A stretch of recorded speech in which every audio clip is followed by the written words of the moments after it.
All right. Good afternoon, everyone. People are still coming in, so I'll give us a few seconds before starting off.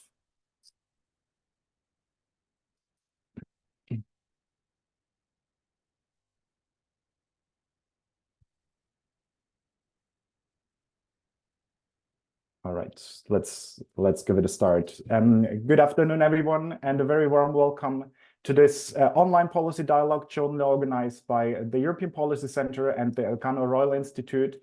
My name is Johannes Greubel. I'm a senior policy analyst and head of the EPC's transnational program, and I have the pleasure today of moderating today's discussion. Together, we will use the next hour or so to take stocks of the accomplishments of the Spanish presidency of the Council. Take stock of the challenges what has come out of the presidency of the last 6 months. The event is, as mentioned, a joint initiative of the EPC and Elcano in the context of Project Presidency, a project discussing the priorities of the EU's Council presidencies. We have much to assess, I believe. In July, Spain started its presidency under the motto, Europe Closer, a message for more united union. And I think the motto could not be more timely. A message which was highly critical given the state of the union that the EU was when Spain assumed the presidency. I think it has been custom since basically the Portuguese presidency in 2020 to label recent council presidencies as crisis presidencies in firefighting mode, which is not a wrong label, I think. And I would say, given also the perma-crisis that we've been operating in since, also a label that maybe fits, or maybe especially fits the Spanish presidency. We're still navigating the perma-crisis. We're still in the middle of Russia's war of Ukraine. We have many transitions that the EU has to face in the context of global geopolitical tensions, including one that emerged during the presidency, the war in the Middle East. And in addition, we had also domestic challenges with snap elections that were called right ahead of the start of the presidency. But finally, also what makes this presidency particularly crucial for the EU, I think, that is that it came at a time at the end of a political institutional cycle. The Spanish presidency is the last full presidency ahead of the end of the current political institutional cycle before the European Parliament elections, with the urgent need to finalize many open files. So crucial times, difficult waters in which the presidency had to navigate in the last 6 months. And we're now at the end of this period. So a perfect time to take a step back and assess what has been accomplished through the presidency. And to lose no more time, I want to introduce you to today's great panel. Let me introduce you to Ignacio Molina, senior analyst at the Elcano Royal Institute, Ana Ayuso, who's senior research fellow at the Barcelona-based think tank CIDOB, and finally, Jean-Louis de Brouwer, director for EU affairs at the Egmont Institute, providing us with a perspective from the incoming Belgian presidency. Together, we want to have a lively, a very interactive discussion. So I'll jump right into the debates. But before that, a few housekeeping rules from my side.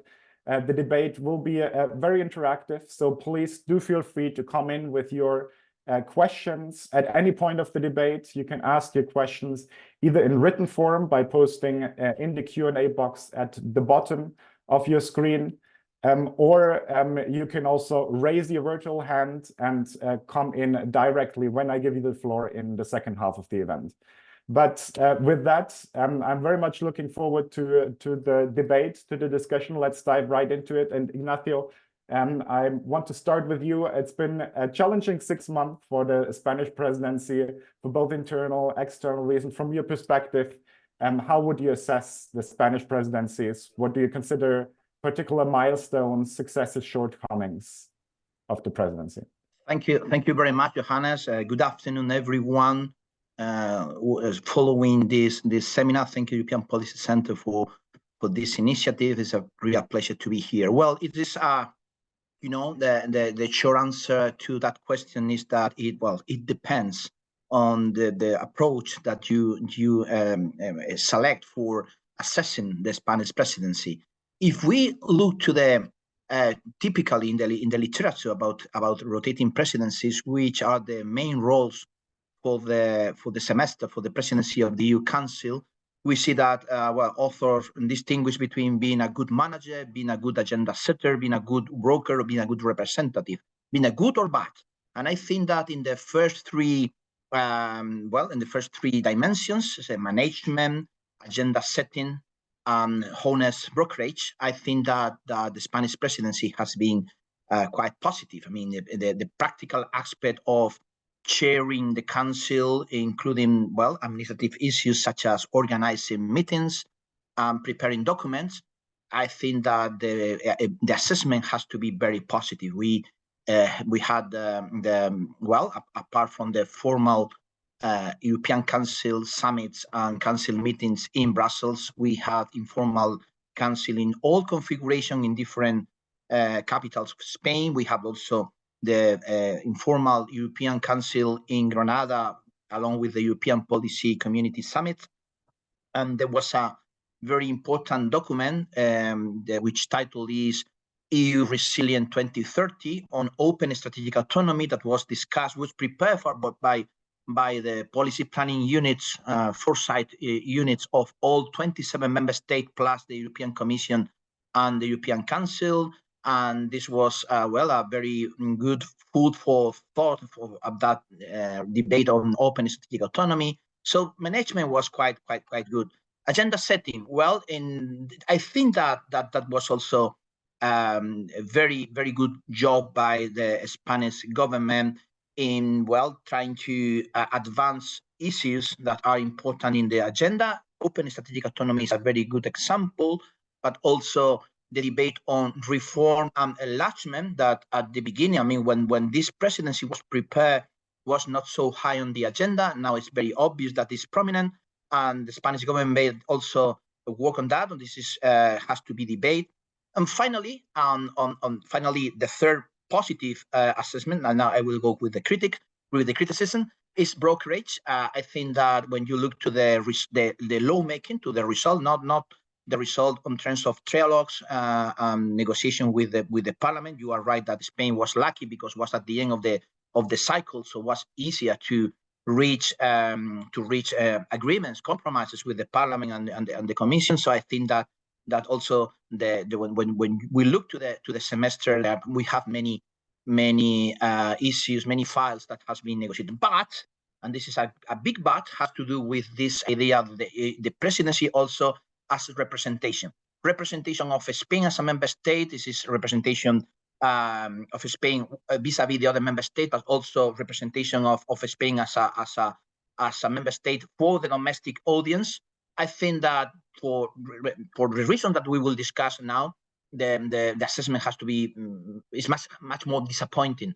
This was an opportunity for Spain to demonstrate that was a large member state that can lead the European Union, and because of domestic reason, but not only domestic reason, the government was for the most time of the semester was a caretaker government, so it was very difficult to represent the idea of a political agency. And from the point of view of the domestic audience, from the point of view of Spaniards, was also a lost opportunity to demonstrate this leadership. So very good assessment for the more technical point of view and lawmaking, much more debatable when we look to the political aspect.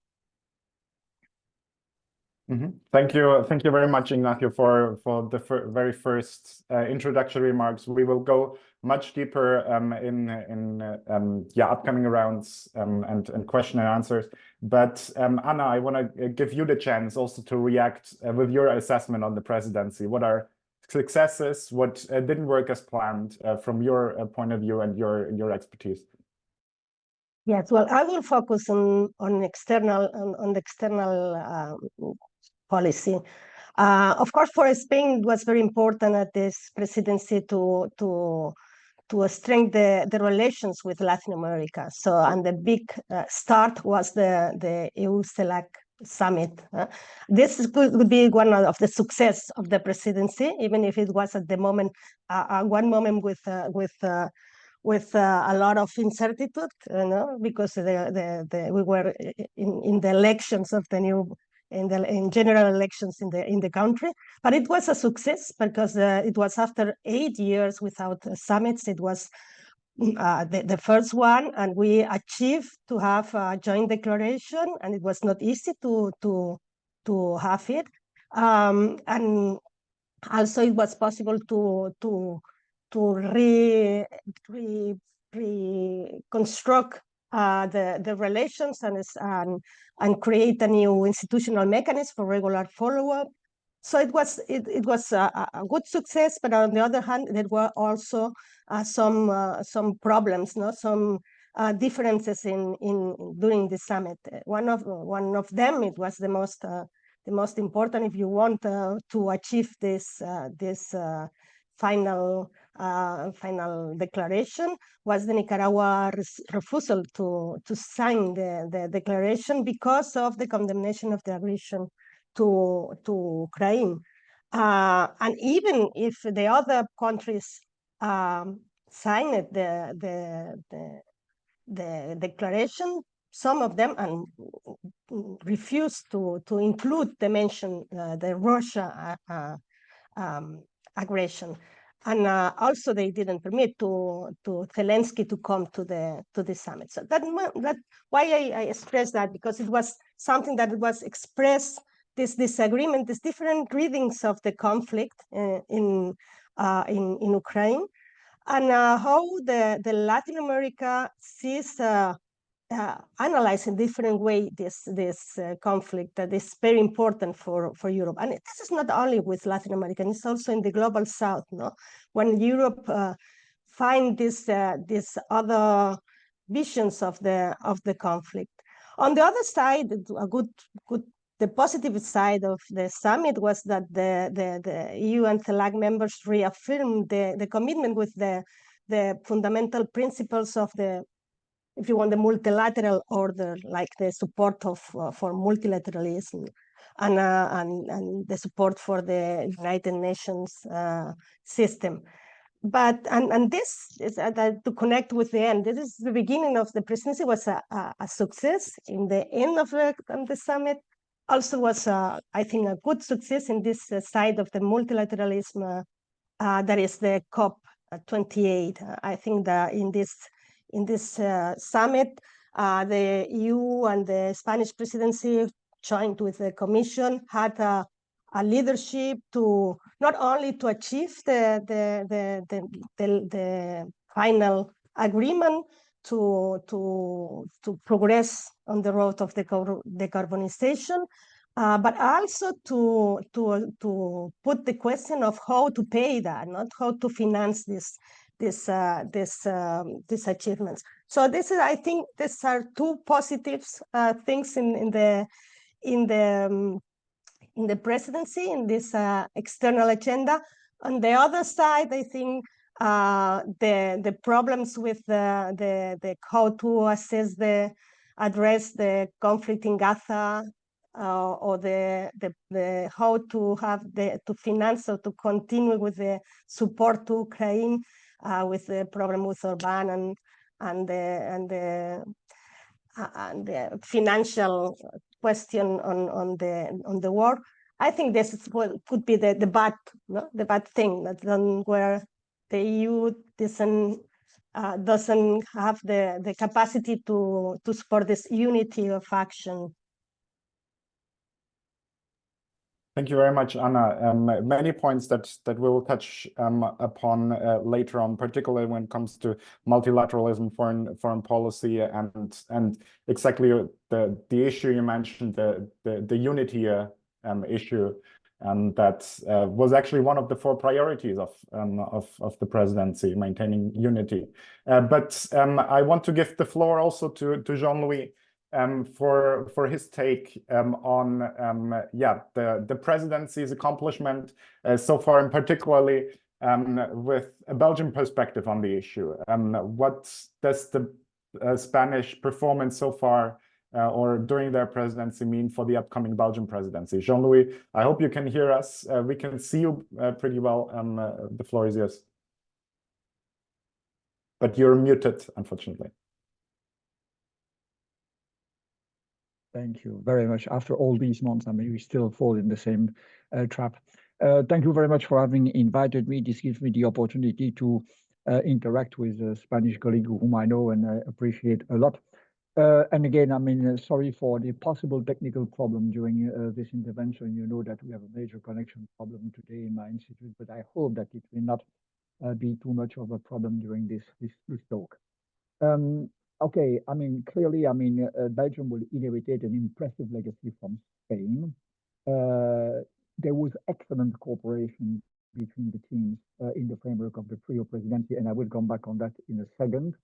And indeed, I mean, the number which is frequently quoted is around 150 legislative files that would still be open and where trilogue should be completed during the first quarter of the first quarter of next year, the first half of the Belgian presidency.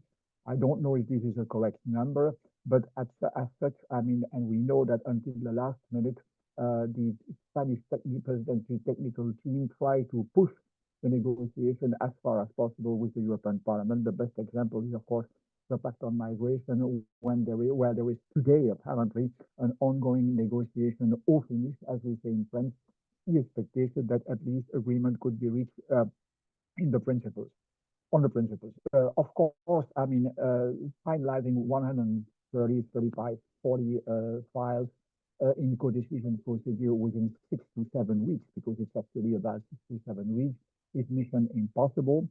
Priorities will have to be set. I assume that there will be conversation between Madrid and Brussels about what can be achieved and what can still be done, also taking into account the expectations of the European Parliament. One word about the trio presidency. I mean, first, I mean, of course, I mean, Hungary is following Spain and Belgium.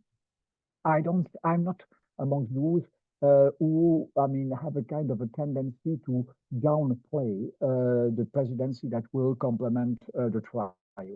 I mean, Hungary is a full member state. It's a member state on its own, but it will take over the presidency at a very strange moment of the EU agenda, because indeed, I mean, Belgium comes at the very end, but Hungary will come at the very beginning. That is to say that Hungary will take over at the time there is no commission. I mean, there will still be, I mean, the commission von der Leyen will still be in place, but the new commission will still be designated. And the parliament will slowly but surely resume its activities, but autumn will be dedicated entirely or exclusively to the hearings of the new team.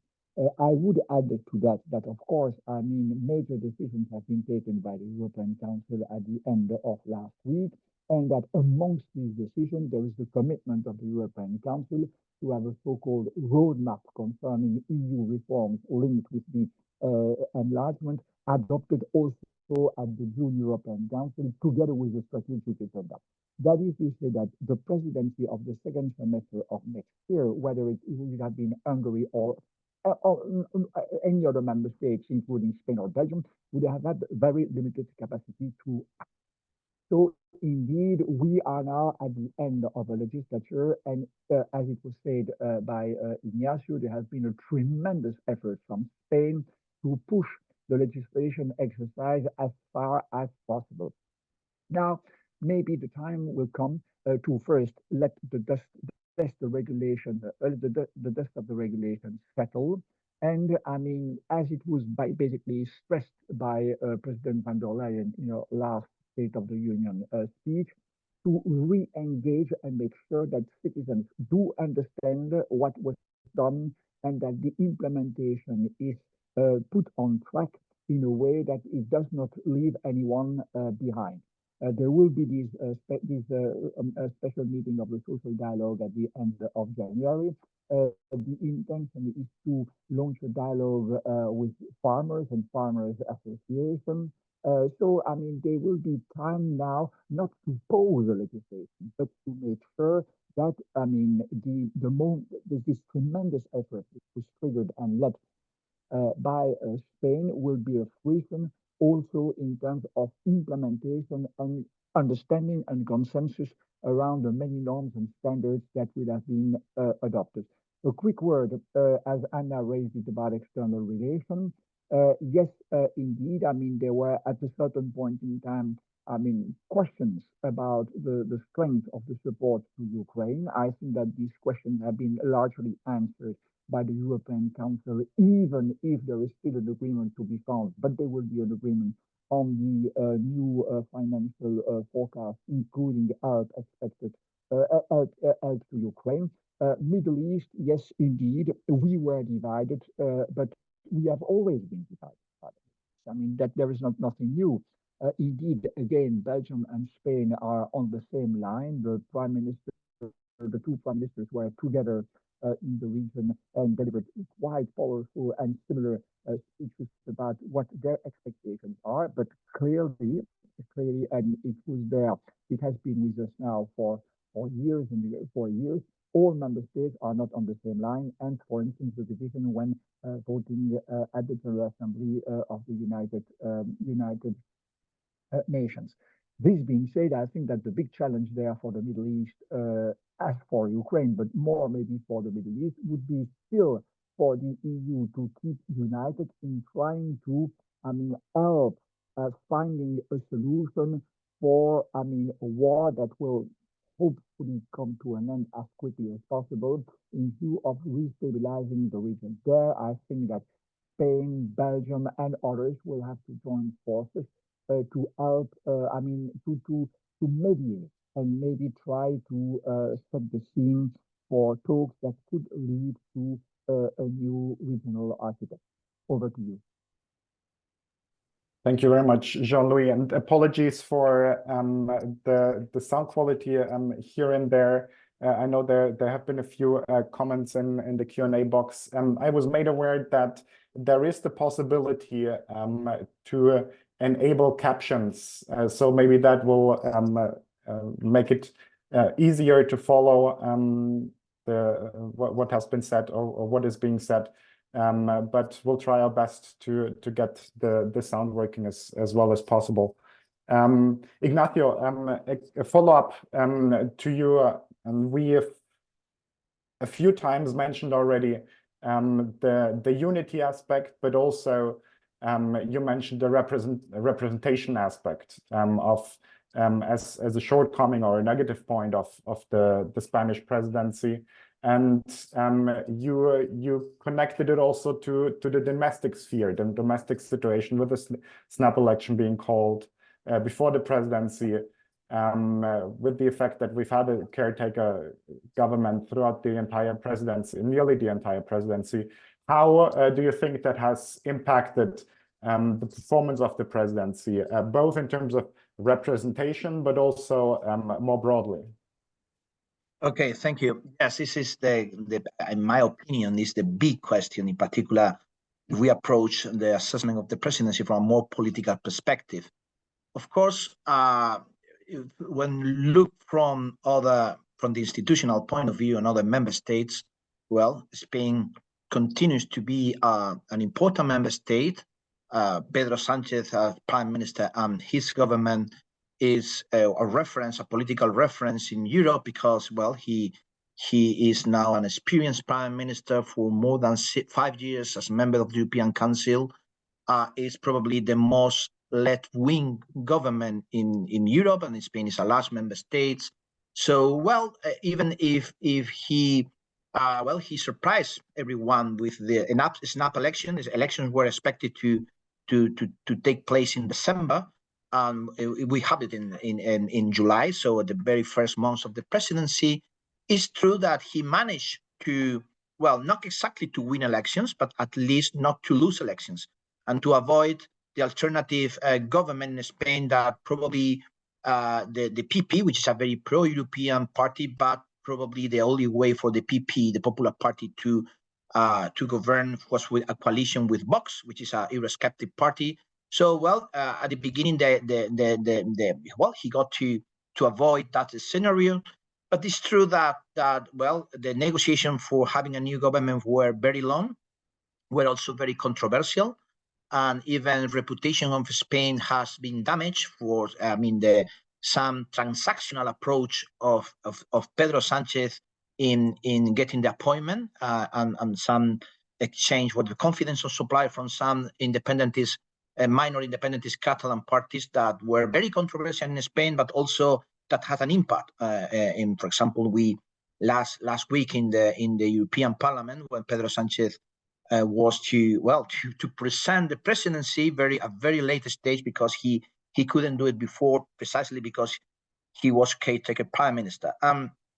Well, when you have this situation in which the part of the government, and in particular the prime minister, is much more concerned about winning elections and then to being appointed as prime minister, it's obvious that you can devote all your political attention to the semester. I mean, he did it. He paid attention to, for example, summit with Latin America or the Granada summit, and the rest of the members of the government, of course, they chair the meetings. But it's not the same when you consider to be caretaking and negotiating. Now, this is Spain wanted to demonstrate that, you have Germany, you have France, of course, but Spain wants also to lead, and Spain has something to give to the strategic debates on Europe, and then Spain was to push for those strategic debates on how to be more autonomous vis-a-vis China or Russia,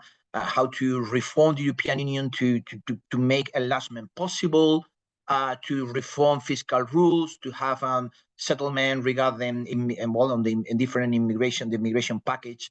Well, it's not the same if you are kind of lame duck, because you are not a full government. And probably worse than that, from a more domestic perspective, the idea that we in Spain has a very polarized political landscape, and the political system is very conflict-ridden. It's very the confrontational. But when we deal with European Union matters, when we deal with Europeanized policies, there is a kind of consensus between the center-left Socialist Party and the center-right Popular Party, because both of them are pro-European, and they normally vote together in the European Parliament in the different legislative procedure. And this time, the level of confrontation was so high that even European files, European dossier were politicized. So if the government wanted to demonstrate, we now during this semester, with this responsibility, with this approach of national interest, and we can do it together also with the opposition, but clearly fail, because the whole semester was very politicized. So that's why I say that this more political aspect of the rotating presidency was a disappointment, was a failure. It's true, as Jean-Louis has underlined, and Anna also while talking about the summit with Latin America, that other aspect, other dimension of the presidency were fruitful and were successful, but not this more political.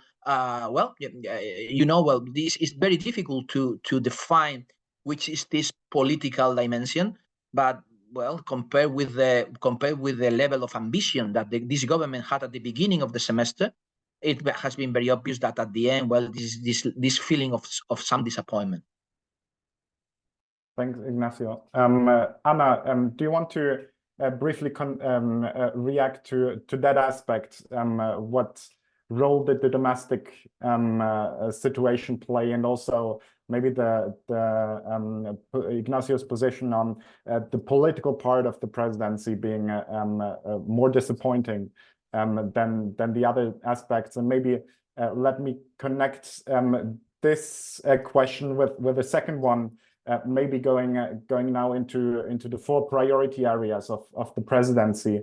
You mentioned early on the COP28 discussion where Spain was active, representing Europe, promoting or advancing the green transition, environmental adaptation, was one of the key priority areas of the presidency. What were the key wins in that area, particularly maybe when looking from a foreign policy perspective to you. Thank you. Yes, I agree with Ignacio that maybe the internal situation was not the best to achieve the presidency, but I think that also the Spain demonstrated that it was a big and a strong work to prepare the presidency that permitted to achieve all the questions and objectives that it was as they were planning. So I think it's on the one side, yes, it affected a little bit, no, the uncertainty in the country, in the government about which will be the next government. But I think also it showed that it was a strong work and professional people that had been preparing the presidency for a long time, and so it was quite normal. I think if it was not the best context, but it was also quite successful in this sense. Also in regarding to the priorities of the presidency, well, one of them was ensure this open strategy autonomy. And one of the part of this was to achieve the negotiation with different association agreements with different countries that was in the agenda. I think in this side maybe it was not so successful as it was pretended. No, so and this was because of the internal problems, also the internal lack of unity too. For example, I'm looking thinking about the EU-Mercosur agreement. For the first time, we had the possibility to finalize this agreement. It was more close than ever to finish the agreement, and it was the European side, and especially the France position against the agreement that finally didn't permit to close the agreement during the. And this is a bad signal to our partners, in this case, Mercosur. Europe is losing the initiative in Latin America, and Latin America was traditionally not a priority number one, but it was a close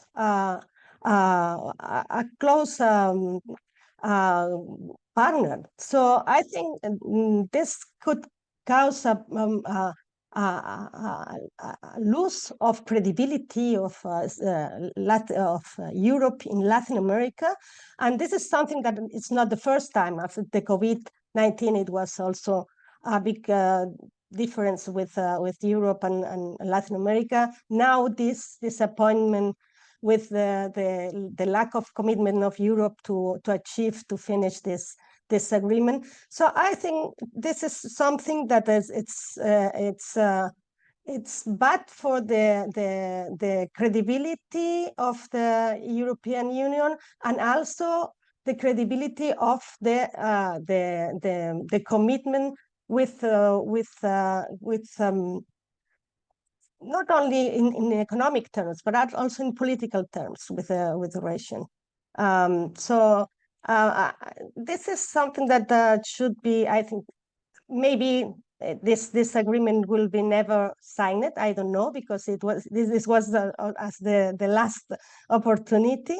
I don't know what happens, what thinks the Belgian presidency. I would like to hear how they think that it could be achieved or not, because I think it's important for the continuity of the relationship between Europe and Latin America. It's true that on the other side, we had this initiative, for example, the Global Gateway Initiative from Europe that committed more than 45 billion of resources to the engagement with the region in environmental and social impact. This is another kind of agreements with the region.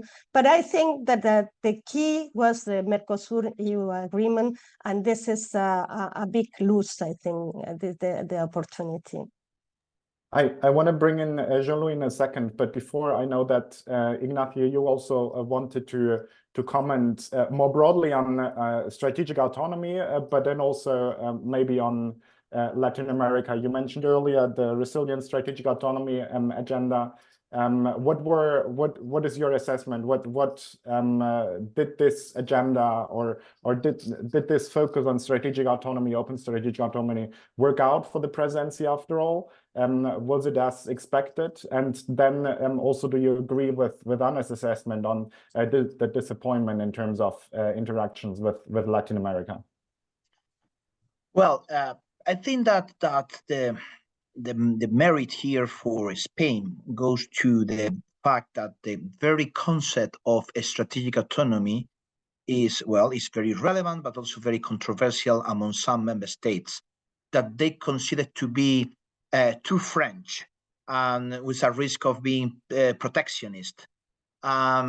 Spain, has been working on strategic autonomy, interestingly, with the Netherlands. Prime Minister Sanchez and Prime Minister Rutte published a non-paper on how Netherlands and Spain, the fourth and fifth largest economies in the European Union, not large member state, but rather, large mid-sized member state, and very open, because both economies, Netherlands and Spain, has a very open economy, particularly on services in the case of Spain. So how those member states that are not the largest member state had a different understanding, more acceptable for other member states, that open strategic autonomy to start with doesn't mean to disagree with NATO as the most important security, the framework of security for Europe, because at the beginning, strategic autonomy was a concept very much connected to security and defense. So the idea was, first of all, to underline that this has to do with economy. The idea of open, this adjective is very important. So it's a strategic autonomy, but doesn't mean decoupled with China. Doesn't mean to have an approach alternative to NATO on security. And then the idea is, what we have to do, what Europeans have to do, and this is something that the 27 have agreed, is to identify which sectors are, in which sector we have critical dependencies. It's not to reindustrialize Europe or to decouple and to decree that globalization is ended. This would be stupid, it would be absurd, because we really need global value chains that work. But it's true that when we analyze some sector, and the sector that Spain identified in this process of discussing strategically about resilience, was health. It's very obvious, the connection with the pandemic. Was also food, was also energy, and here the linkage with Russian dependency is also very obvious, and technology, of course. So innovation, agriculture, health, and energy is where we have to pay attention in which of these sectors we need to reshore, in which other sector we just need to nearshore, not reshore, in which area, and this is interesting for Latin America, we can rely on friendshoring. No? So the idea is not to be too dependent on China, of course, not too dependent on Russia, and the debate was encapsulated, not discussing about security and defense. So I really think that it has worked. The paper produced, this EU Resilient 2030, is, I think, is a very good report with input of all member states, all the 27, and also has been endorsed by the Commission and the European Council. And I think that this is the way. The way is not to ideological discussion about protectionism or globalization or decoupling China. Well, look for alternative to NATO. It has to do with being much more practical. Accept that the European Union, what the most obvious strength of the European Union is that we are open, that we are multilateral, that we are a good partner with the US, that we want to continue to be partner of China, but also but at the same time, we have to be very well. We have to identify where do we have to pay attention strategically to be less dependent, not independent, but less dependent, of course, more secure. Thank you, Ignacio. Jean-Louis, I wanna come to you, maybe with your take on the strategic autonomy file, not only reflecting on what you've heard, but also it is strengthening the resilience is also a priority of the Belgian presidency. So maybe you can also make a link on what we can expect in the upcoming 6 months, and then maybe let me couple it with a second question, as you mentioned at the very beginning, the new pact on migration, and that particularly a human and solidarity-based approach to migration management has been a key priority for Spain. With the trilogues ongoing at the moment, where do you see this going? This file particularly, what's your outlook, particularly on the negotiations today?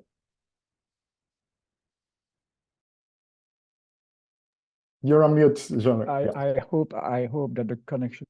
Yeah, no, I'm not British. I hope that the connection will be more stable this time. Couple of points. First, concerning domestic politics. I want to reassure our Spanish friends and colleagues.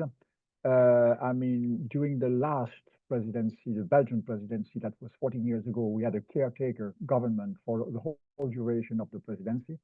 And this time we have election at the end, the same day as the European election, both at federal and regional level. Will that have an influence on the agenda? I don't think so. On the contrary, it might, I mean, it might push some ministers who are all going to run for the next election to use their presidency also at national level, and therefore to, I would say, engage more into the presidency's role than what they would have done otherwise. Second thing, when assessing the performance of a rotating presidency, we should be very modest. The rotating presidency is by no means the boss of the EU. I mean, there is a president of the European Council, there is a president of the Commission, there is the European Parliament, there is a High Representative, not to forget him. And at the end of the day, it does not take two, but it takes 27 to tango. And I would say, on the contrary, a presidency which would, a state that would take over, member state that would take over the presidency with, I mean, too visible domestic ambition, could create or could meet some kind of irritation from the other member states, who might not wish, some of them might not wish to be imposed an agenda which is not a common agenda and which is not theirs by any means. So I think that the main achievement of any rotating presidency is to be an honest broker. Following on the open strategic autonomy debate, I mean, some of you who are sleepless last night can now have access to the program of the Belgian presidency, 49 pages, if my memory is correct, 6 topics. But I would say that my main guess is that they are going to focus on certainly at least 3 topics. First, the rule of law and the protection of democracy, also in the framework of the enlargement, but internally. Second, I mean, well-functioning single market and competitiveness of the economy to make sure that the industry will benefit from the twin transition and will not fall victim from the twin transition. And of course, just transition. That's what I said earlier, making sure that the speed of the changes that are now we're going to have to be confronted, that we're going to be confronted with, amongst other things, to meet the climate goals and targets. That the speed does, that this first of all is a matter of consensus or from everybody, that everybody is actually on board, and that this does not leave anybody behind, as I said earlier. Migration, a quick word. Yes, I mean, it has been there for now more than 12, I mean, a long time, but in particular 2 years or 2 years and a half since the Commission tabled its pact.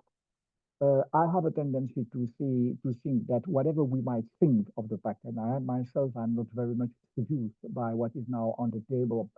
This is the last chance of the EU to agree on a common concept on migration and asylum policy, mainly migration and border control policy. We already know that at least 2 member states have dropped out of the boat, Poland, but it might change with the new government, and Hungary. And so it's really a test phase now. This being said, I was quite encouraged when reading the conclusion of the last European Council to see that the European Council is still promoting this comprehensive approach of migration. And if you read the text as it stands, it shows that the heads of state and government are aware that the pact is needed, but that more than the pact is needed to build this comprehensive migration policy. In particular, and I come back to the external relation dimension, in terms of building balanced partnership and comprehensive partnership with a certain number of countries of transit, but mainly of countries of origin. Anna referred to the global gateway approach.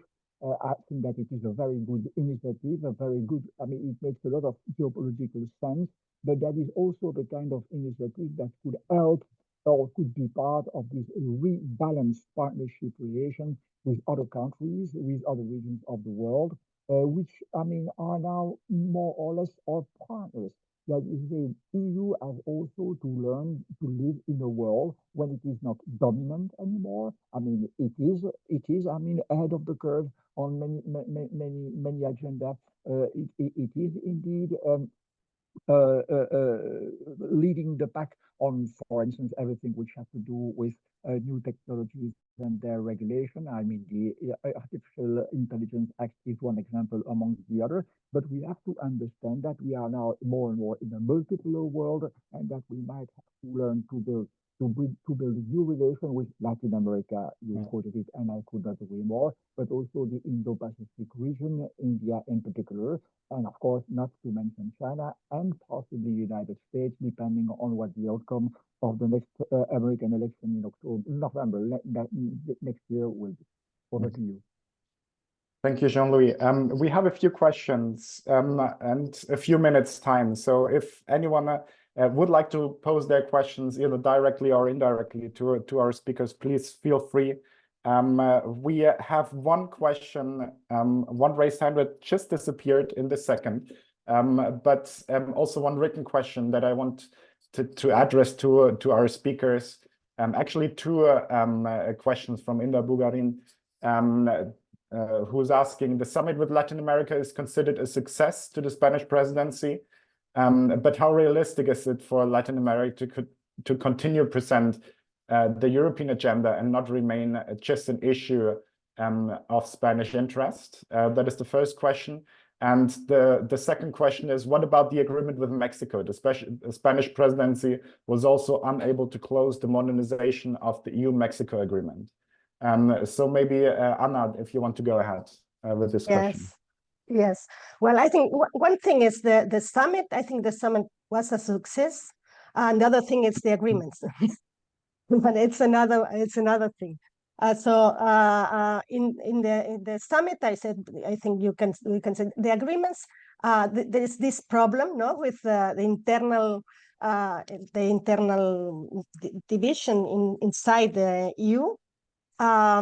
I think with Mexico, it's really near to be closed. There are only small things, and I think it's a problem of calendar, and so it's not finished. It will be better to have signed it now in this presidency for Spain. But I think it's something that will not be problematic, because and the relations with Mexico are okay, and the trade is it's growing in the last year. So I think this will not be the problem is Mercosur, yeah. And this is I think it's a question. It's more a question for Jean-Louis if the presidency the Belgian presidency can think that can achieve to finish. Now that Argentina, the President Milei said that it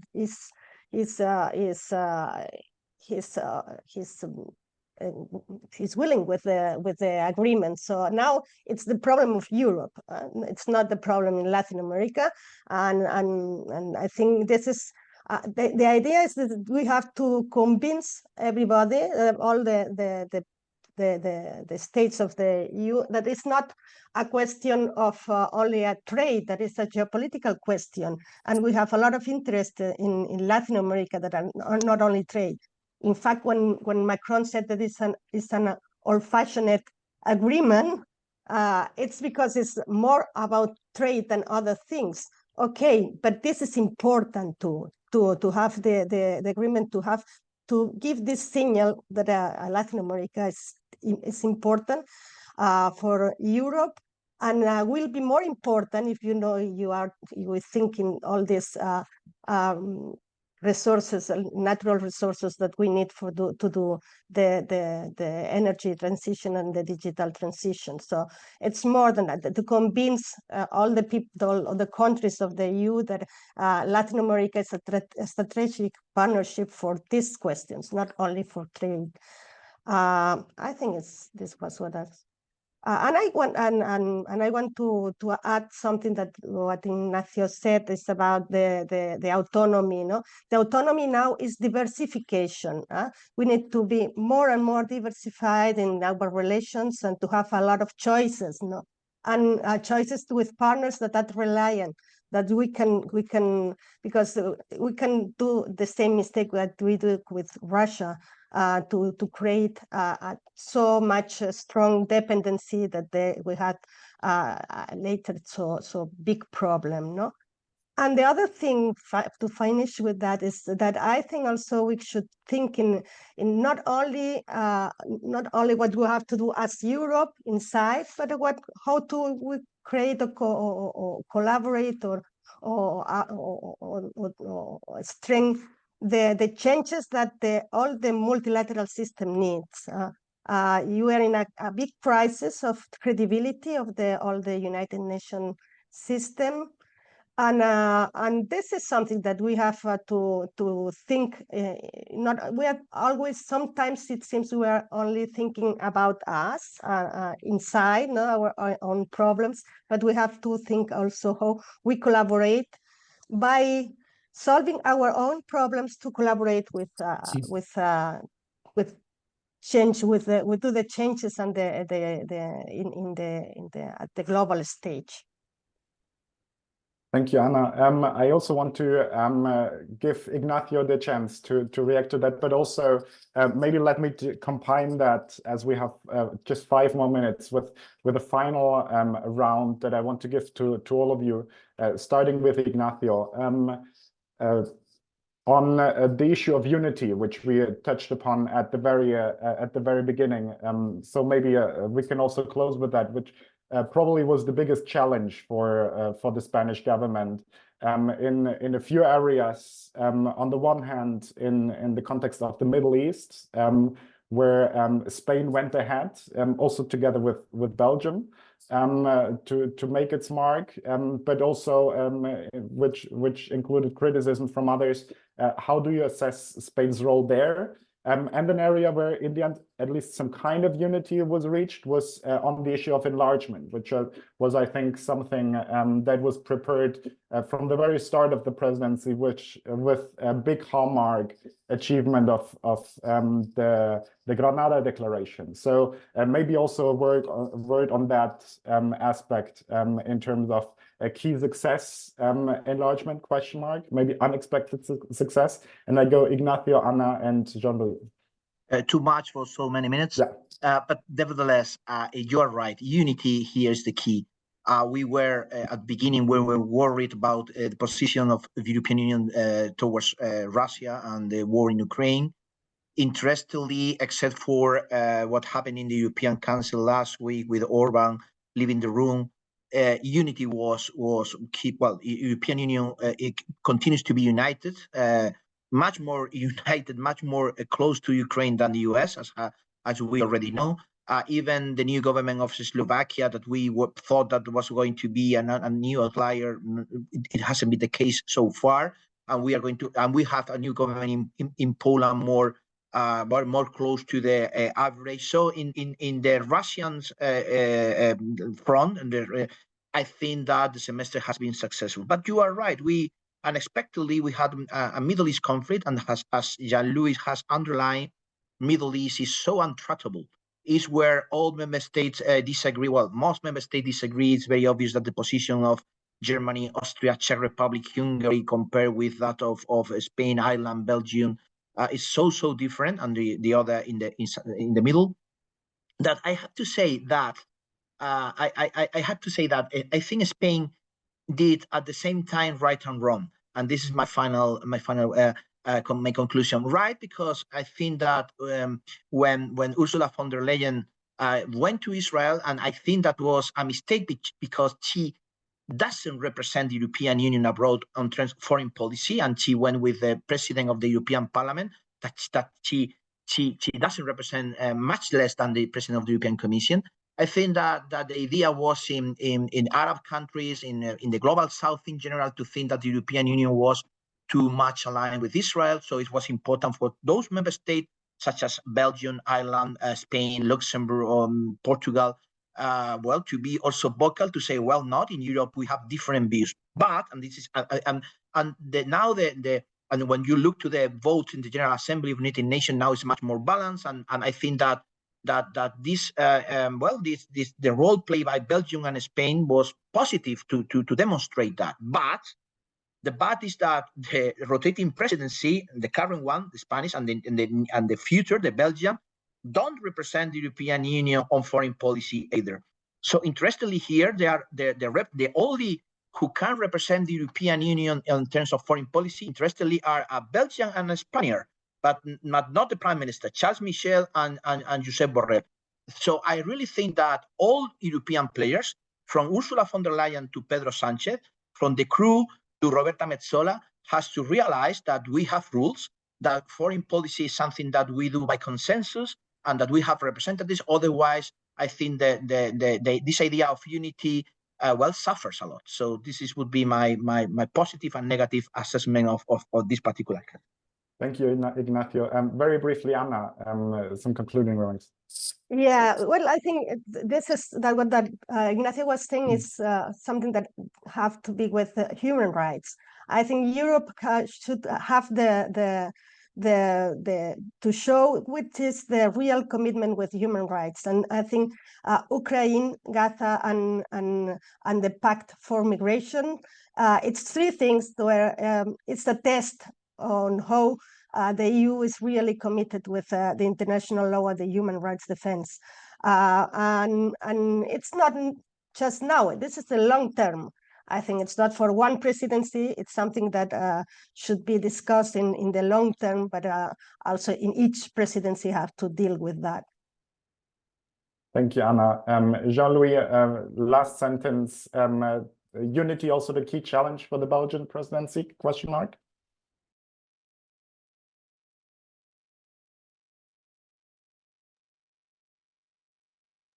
Definitely.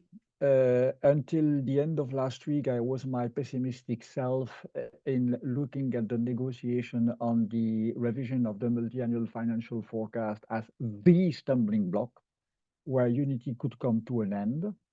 Well, when you look at the negotiating box, which is annexed to European Council conclusion, you will see that we just now entered into this kind of quite technical discussion that will make that at the end there will be an agreement on that. So it's going to be another obstacle that will have been overcome. But indeed, I mean, there will be many other occasions for the EU to split. As it was said, I think that we have to be hopeful about what's going to happen in war and what now the new political line that Warsaw could take. Because as I said earlier, okay, Hungary will have had a very limited margin of maneuver, but the presidency, the following presidency that will actually start the new legislature with the new commission will be Poland in the first semester of 2025. And indeed, in the meanwhile, unity will be and remain the key. I have also to say that we have to be a little bit less modest as EU. We are prime mover in many areas. Too often we punch below our weight, and too often we have the feeling that the EU is failing because there is disagreement between these member states. This agreement is also a way to show that we have a democratic decision-making process at EU level, within the Council and with the European Parliament, and the statehood, the political capacity of our leaders should be to surmount this disagreement. Until now, they made it. They made it during the last 4 years, and well, let's be hopeful that they will keep on making it. Over to you. Thank you very much, Jean-Louis. Thank you very much to all our speakers, Ignacio, Anna, and Jean-Louis, for your insights, for the debate. Thank you very much for following. There will be much more for us. We are already over time. We'll follow up with quite a few events and activities, also during the Belgian presidency, of course, together with Egmont. Until then, I wish you a very good winter break and see you all soon. Have a very good afternoon. Thank you. Bye. Bye-bye.